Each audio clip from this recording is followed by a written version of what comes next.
بسم اللہ الرحمن الرحیم السلام علیکم ورحمۃ اللہ وبرکاتہ۔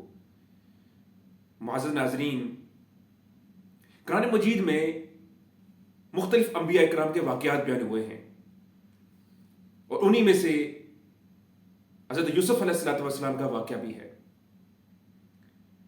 لیکن یوسف علیہ السلام کے واقعے میں ایک خاص بات یہ ہے کہ اللہ رب العزت نے اس واقعے کو احسن القصص قرار دیا ہے، یعنی سب سے بہترین واقعہ، سب سے بہترین قصہ۔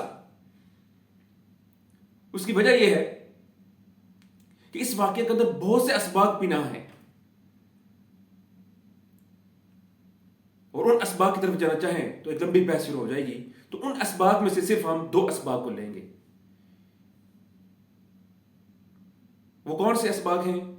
اس میں سے پہلا سبق کہ جو زندگی ہے، اس زندگی میں اپس اینڈ ڈاؤن لگا رہتا ہے، عروج ازوال لگا رہتا ہے، یہ انسانی زندگی کا حصہ ہے۔ ذرا غور کیجئے یوسف علیہ السلام کے واقعے میں کہ بھائیوں نے ان کو کنویں میں ڈال دیا تھا، تو اللہ رب العزت نے ان کو کنویں سے نکالا اور مصر کا وزیر بنا دیا۔ اب یہاں پر ایک اور آگے آزمائش شروع ہو جاتی ہے۔ خواتین برائی کی طرف بلاتی ہیں، لیکن یوسف علیہ السلام اپنے ناموس کو بچاتے ہوئے جیل کی طرف چلے جاتے ہیں۔ ایک نئی آزمائش شروع ہو جاتی ہے، تو 8 سے 10 سال تک وہ بے گناہ جیل میں رہتے ہیں۔ تو پھر اللہ تعالیٰ ان کو جیل سے نکال کر مصر کا مشیر خاص بنا دیتا ہے۔ اس چیز سے واضح ہوا کہ زندگی میں اپس اینڈ ڈاؤن لگے رہتے ہیں، عروج ازوال لگا رہتا ہے، لیکن اہم بات یہ ہے کہ جب آپ ڈاؤن فال کا شکار ہوں، زوال کا شکار ہوں، تو آپ صبر کریں۔ اللہ نے ارشاد فرمایا ان اللہ مع الصابرین، کہ اللہ تعالیٰ صبر کرنے والوں کے ساتھ ہے۔ جب آپ عروج میں ہوں، جب آپ کو بہت سی نعمتیں مل رہی ہوں، تو اس وقت شکر ادا کریں۔ لئن شکرتم لازیدنکم، اگر تم شکر ادا کرو گے تو میں اور دوں گا۔ گویا انسان کو صابر اور شاکر رہنا چاہیے، صبر کرنے والا، شکر کرنے والا رہنا چاہیے۔ جب بھی کہیں آزمائش آ جائے، آج ڈاؤن فال کا شکار ہو جائیں، آپ زوال کا شکار ہو جائیں، تو صبر کیجیے۔ اگر آپ کے پاس نعمتیں موجود ہیں، آپ اس وقت اپ ہیں، بہت سی چیزیں ملی ہوئی ہیں، اللہ کا شکر ادا کیجیے۔ شکر کریں گے تو اللہ تعالیٰ اور ادا کرے گا۔ تو کوشش کرنی چاہیے کہ ہم سب اللہ کا ہر موقع پہ شکر ادا کریں، اور کہیں آزمائش کا شکار ہوں تو صبر کریں۔ یہی پہلا سبق ہے قصہ یوسف سے۔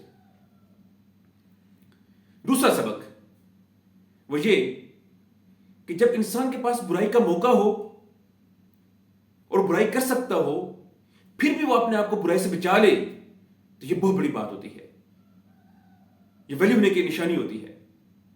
ذرا غور کریں، یوسف علیہ السلام کو ہر طرح کی برائی کا موقع بھی موجود تھا، کوئی دیکھ بھی نہیں رہا تھا، دعوت ملی، انہیں دعوت کو ریجیکٹ کر دیا، انہوں نے جیل کا جانا گوارا کر دیا، لیکن انہوں نے برائی کے ساتھ سمجھوتا نہیں کیا۔ انہیں واضح طور پر کہہ دیا کہ میں جیل تو جا سکتا ہوں، لیکن یہ برائی نہیں کر سکتا۔ تو کہنے کا مقصد یہ ہے کہ جو فرد بھی برائی کے مواقع ہوتے ہوئے، گناہ کے مواقع ہوتے ہوئے، پھر بھی اللہ کو خوف کرتے ہوئے اس برائی کو چھوڑ دیتا ہے، تو اللہ تعالیٰ اس کو دنیا میں بھی نوازتا ہے اور آخرت میں بھی نوازتا ہے۔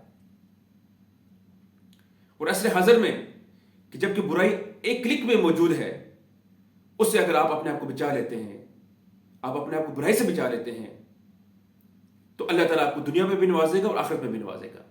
یہاں کی بھی عزت ہے، وہاں کی بھی عزت ہے۔ اور اگر کسی موقع پر بھی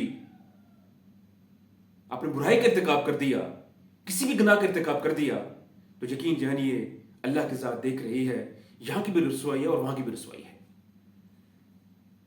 تو نوجوانوں، میں آپ سے گزارش کر رہا ہوں کہ یوسف علیہ السلام سے کہ اس واقعے سے ہمیں جو آج کے 2 سبق ملے ہیں اس کو ہم نے اپنانا ہے. ہم نے صابر رہنا ہے, ہم نے شاکر رہنا ہے.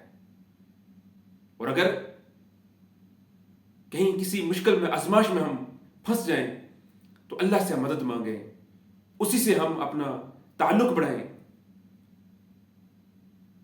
اور جب کہیں ہمیں برائی دعوت دے, گناہ دعوت دے, تو اس سے ہم اپنے آپ کو بچا لیں, اس سے اپنے آپ کو محفوظ کر لیں.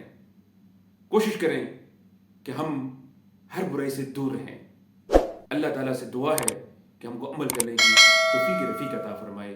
السلام علیکم ورحمۃ اللہ وبرکاتہ.